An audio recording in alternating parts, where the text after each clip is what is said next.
안녕하십니까? 성경 통독을 돕는 바이블 가이드 김용중 목사입니다. 오늘은 창세기 21장부터 23장까지를 읽습니다. 믿음의 사람의 마지막이 그려집니다. 아브라함과 사라, 일평생 자녀를 구했던 부부.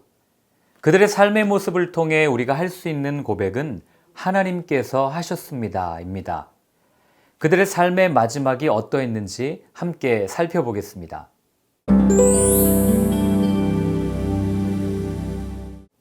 이삭이 태어났습니다.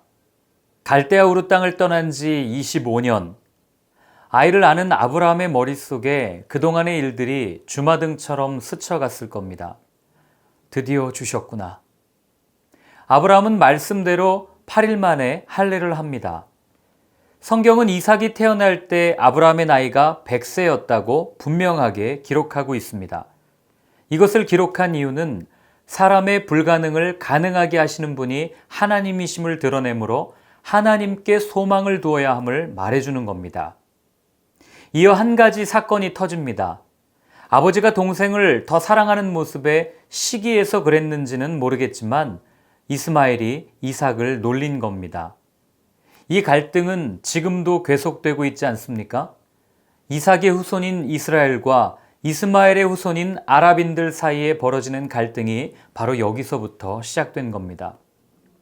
이 모습을 바라보던 사라가 얼마나 화가 났는지 아브라함에게 이스마엘을 내어 쫓자고 이야기합니다. 아브라함이 얼마나 근심이 되었겠습니까? 그래도 아들인데. 하나님께서는 사라의 말을 들어주라고 말씀하시면서 이스마엘을 통해서도 한 민족을 이루시겠다고 아브라함을 안심시킵니다. 그 후에 아비멜렉과 군대 장관 비골이 아브라함에게 와서 협정을 맺고자 합니다. 이유는 아브라함이 하나님과 함께하는 것을 보았기 때문에. 그래서 그들은 아브라함과 평화의 조약을 맺자고 합니다. 아브라함의 삶의 궤적을 보고 그들이 하나님의 살아계심을 인정한 겁니다. 예수님께서도 동일하게 말씀하십니다. 이같이 너희 빛이 사람 앞에 비치게 하여 그들로 너희 착한 행실을 보고 하늘에 계신 너희 아버지께 영광을 돌리게 하라. 진정한 전도는 입으로 되지 않습니다. 복음이 삶으로 보여질 때 세상은 예수님을 만나게 될 것입니다.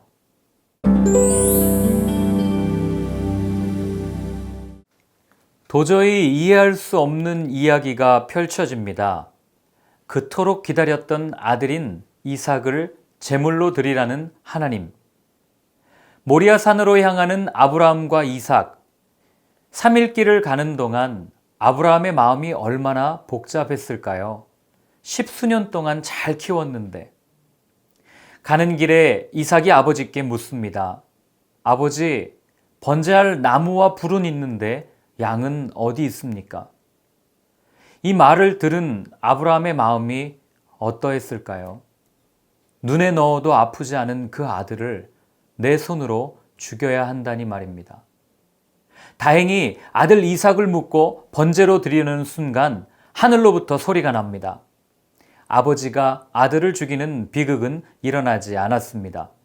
하나님께서 준비한 양으로 번제를 드립니다. 여호와 이레, 하나님께서 준비하셨습니다. 그런데 이 모습 어디서 많이 본 것 같지 않으십니까? 장작을 메고 모리아산을 오르는 이삭의 모습에서 십자가를 지고 골고다를 오르시는 예수님의 모습이 보입니다. 아들을 죽여야 하는 아브라함의 고뇌와 번민을 통해 십자가에서 하나밖에 없는 아들을 죽이셔야만 했던 하나님의 슬픈 마음이 느껴지지 않으십니까? 이제 아브라함의 믿음의 시험이 끝이 났습니다. 그가 가장 아끼는 아들을 포기했을 때 그의 시험은 끝이 납니다. 하나님께서는 이후로 다시는 아브라함을 테스트하지 않으십니다. 여기서 알 수 있는 한 가지 사실은 우리의 믿음의 시험은 언제 끝이 날까요?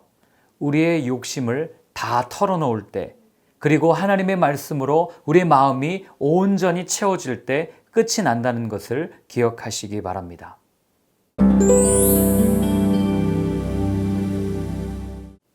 사라가 127년을 살고 죽습니다. 성경에서 유일하게 여자의 나이를 기록하고 있는 사람이 사라입니다. 사라는 질투심이 많고 약점이 많은 사람이었지만 하나님께서 그녀를 통해 약속의 후손을 주셨다는 점에서 구약의 마리아라고 불리기도 합니다. 그렇다고 우리가 사라를 기리거나 마리아를 기릴 필요는 전혀 없습니다. 우리와 똑같은 사람이지만 하나님께 사용되어졌다는 점에서 존중받을 뿐입니다. 아브라함은 해쪽 속 소알의 아들 에브론에게 은 400세겔을 주고 막벨라구를 구입합니다.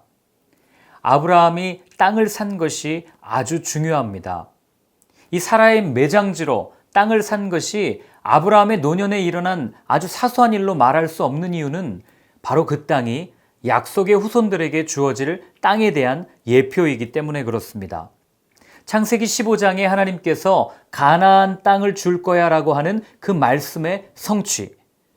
따라서 언약의 입장에서 보면 아브라함의 완성은 이삭을 바쳐 믿음을 테스트했던 것이 아니라 바로 그 땅을 매입한 데 있는 겁니다. 하나님은 차근차근 당신의 약속을 이루어 가십니다.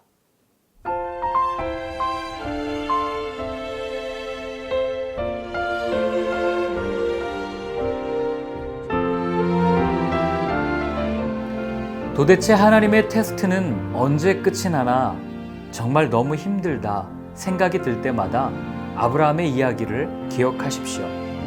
하나님의 부르심에 응답한 아브라함의 여정은 갈대아우르에서 가나안 땅까지 한 번에 직선으로 오지 않았습니다.